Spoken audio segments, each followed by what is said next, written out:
ഇന്ത്യയുടെ സാമ്പത്തിക തലസ്ഥാനമായ മുംബൈയിലെ കോർപ്പറേഷൻ തെരഞ്ഞെടുപ്പ് കഴിഞ്ഞു.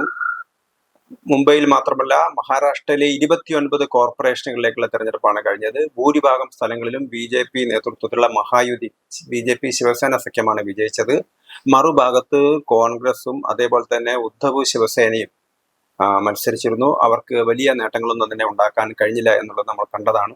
പക്ഷെ ഇപ്പോൾ ഏറ്റവും ഉയർന്നു വന്നിരിക്കുന്ന ഒരു വിഷയം, ഒന്ന് പ്രധാനമായിട്ടും ഇപ്പോൾ ചർച്ച ചെയ്യപ്പെടുന്നത് മുസ്ലിം വോട്ട് കോൺഗ്രസിന്റെ പിടിയിൽ നിന്ന് പുറത്തേക്ക് പോവുകയാണ് ചെയ്തിരിക്കുന്നത്. അതോടൊപ്പം തന്നെ പല മുസ്ലിം സംഘടനകളും പുതുതായിട്ട് ആവിർഭവിച്ചിരിക്കുന്നു. അവർ ശക്തി പ്രാപിച്ചിരിക്കുന്നു. പ്രത്യേകിച്ച് AIMIM OWICയുടെ പാർട്ടി വളരെ കാര്യമായ തോതിൽ അവർ 135 സീറ്റുകളിൽ മുംബൈയിൽ വിജയിച്ചിരിക്കുകയാണ്, അല്ലെങ്കിൽ മഹാരാഷ്ട്രയിൽ വിജയിച്ചിരിക്കുകയാണ്. അതുപോലെ തന്നെ ഇസ്ലാം പാർട്ടി എന്ന് പറയുന്ന പേരിലൊരു പാർട്ടി വന്നിരിക്കുന്നു. അത് ഏതാണ്ട് മലേഗാവ് എന്ന് പറയുന്ന കോർപ്പറേഷൻ ഭരണം പിടിക്കാൻ പോവുകയാണ്. അവിടെ ഏറ്റവും വലിയ ഒറ്റക്കക്ഷിയായിട്ട് അവർ മാറിയിരിക്കുന്നു.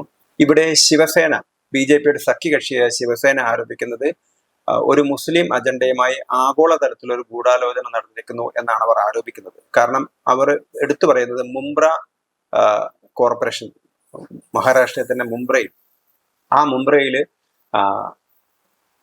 AIMIMന് നിരവധി സീറ്റുകൾ കിട്ടിയിട്ടുണ്ട്. അതൊരു മുസ്ലിം ഭൂരിപക്ഷമുള്ള ഒരുപാട് പ്രദേശങ്ങളുണ്ട്. അവിടെയൊക്കെ തന്നെ അവർ പച്ചയടിച്ചിരിക്കുകയാണ്, നഗരം മുഴുവൻ പച്ചയടിച്ചിരിക്കുകയാണ്. ഇത് എന്തിന്റെ സൂചനയാണ് എന്നാണ് ശിവസേന നേതാവ് സഞ്ജയ് നിരുപം ചോദിക്കുന്നത്.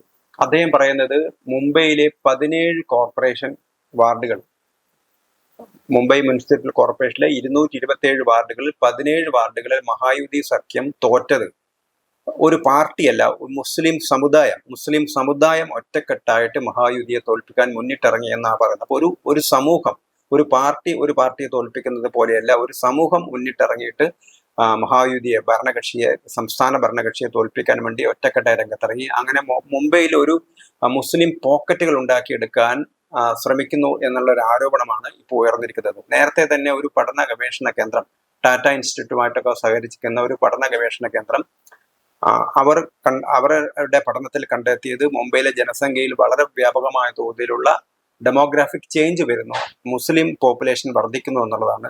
നമുക്കറിയാം 1946-ൽ, അതായത് ഇന്ത്യ സ്വാതന്ത്ര്യം കിട്ടുന്നതിന് മുമ്പ് നടന്ന ഇടക്കാല തെരഞ്ഞെടുപ്പിൽ, അന്ന് മുസ്ലിം ലീഗിന്റെ പ്രധാനപ്പെട്ട ആവശ്യം ഞങ്ങൾക്ക് പ്രത്യേക രാജ്യം വേണം എന്നുള്ളതായിരുന്നു. അങ്ങനെ പ്രത്യേക രാജ്യം വേണമെന്ന ആവശ്യമായിട്ടാണ് മുസ്ലിം ലീഗ് അന്ന് തെരഞ്ഞെടുപ്പിനെ നേരിട്ടത്. അന്ന് മഹാരാഷ്ട്രയിലെ മുസ്ലിം റിസർവേഷൻ വാർഡുകളിൽ 30 സീറ്റിൽ മുസ്ലിം ലീഗാണ് ജയിച്ചത്. അതായത് ഞങ്ങൾക്ക് പ്രത്യേക രാജ്യം വേണം എന്ന് പറയുന്ന ആളുകളാണ് മുംബൈയിലെ മുസ്ലിങ്ങളിൽ തെരഞ്ഞെടുത്തത് എന്ന അർത്ഥം.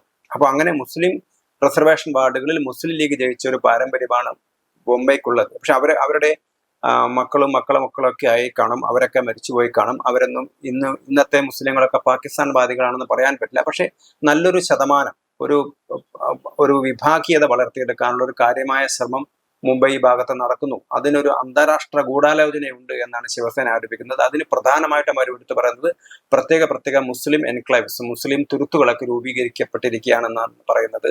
അങ്ങനെ അതേപോലെ തന്നെ ബംഗ്ലാദേശി നുഴഞ്ഞുകയറ്റക്കാർ വ്യാപകമായിട്ട് മുംബൈയിലേക്ക് കടന്നു വരുന്നു എന്ന ആരോപണമുണ്ട്. 17 കോർപ്പറേറ്റ് സീറ്റുകൾ, കാരണം മഹാരാഷ്ട്രയിൽ ഏറ്റവും വലിയ ശക്തിയായ BJPയും അതോടൊപ്പം തന്നെ മറ്റൊരു ശക്തിയായ ശിവസേനയും അവരെ തോൽപ്പിക്കാൻ വേണ്ടി ജനസംഖ്യാടിസ്ഥാനത്തിൽ അല്ലെങ്കിൽ മതപരമായ അടിസ്ഥാനത്തിൽ അവർ തോൽപ്പിക്കാനുള്ള ശ്രമം നടന്നു എന്നുള്ള ആരോപണം അവർ ഉന്നയിക്കുന്നു. അതേപോലെ തന്നെ ഇസ്ലാം എന്ന പേരിൽ ഒരു പാർട്ടിയും, ഇസ്ലാം പാർട്ടി എന്ന പാർട്ടി മൽഗാവിൽ അധികാരത്തിൽ വരുന്നു, അല്ലെങ്കിൽ അവരുടെ ഭൂരിപക്ഷം നേടുന്നു. AIMIM ഒരു പ്രത്യേക എൻറ്റൈറ്റി ആയിട്ട് നിൽക്കുന്നു. കോൺഗ്രസിനെ സർവാത്മന പിന്തുണച്ചിരുന്ന മുസ്ലിം സമൂഹം ഇപ്പോൾ തന്നെ പ്രത്യേക പാർട്ടി രൂപീകരിച്ചിരിക്കുകയാണ്.